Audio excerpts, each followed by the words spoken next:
আসসালামু আলাইকুম, সবাই কেমন আছো?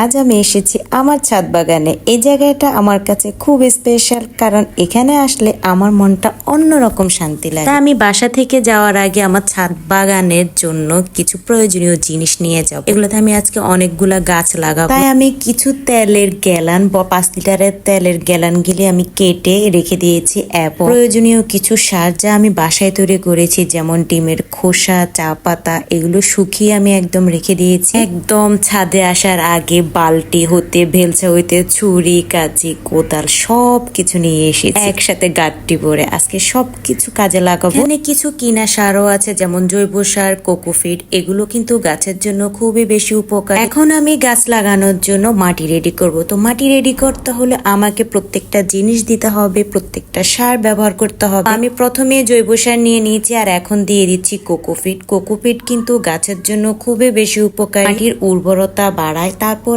আমি আমার ঘরে রাখা ডিমের খোসা এবং চা পাতা, এগুলো শুকিয়ে যে রেখেছিলাম, এগুলো এখন মিক্সড করব। তারপর দিয়ে দিলাম গোবর, শুকনো গোবর।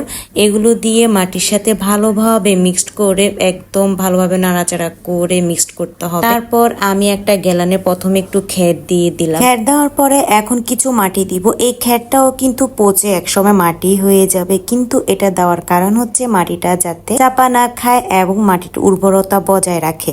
তারপর আমি কিছু মাটি দিয়ে দিলাম। এখন দিয়ে দিব আমার ঘরের জমিয়ে রাখা কলার খোসা। আমি কিন্তু কোনো ধরনের কোনো ফলের খোসাই ফেলে দিই না, কলার খোসাগুলো দিয়ে দিই। এরপরে আমি আবার দিয়ে দিব খ্যার, এবং তার উপর দিয়ে দিব আমি আবার মাটিগুলো দিয়ে আমি গ্যালানটা একটু ঝাঁকি দিয়ে দিব, কারণ এগুলো পচে মাটিও কমে যাবে একসময়। একটা গাছের পিছনে অনেক বেশি পরিশ্রম, বাবারে বাবা, একটা গ্যালান রেডি করতে এত কিছু।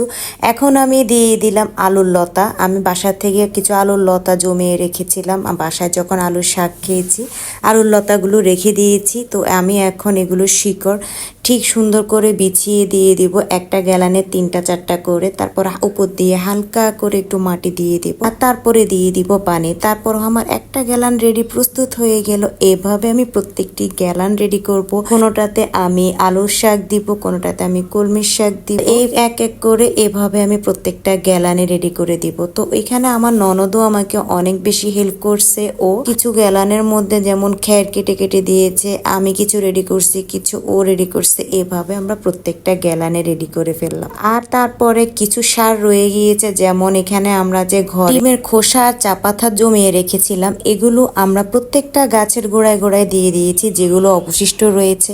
তারপর গাছে পানি দিয়ে দিলাম আমি, কারণ প্রত্যেক দিনে বিকেলে গাছে পানি দিতে হয়। আর এই ছিল আমার ছোট্ট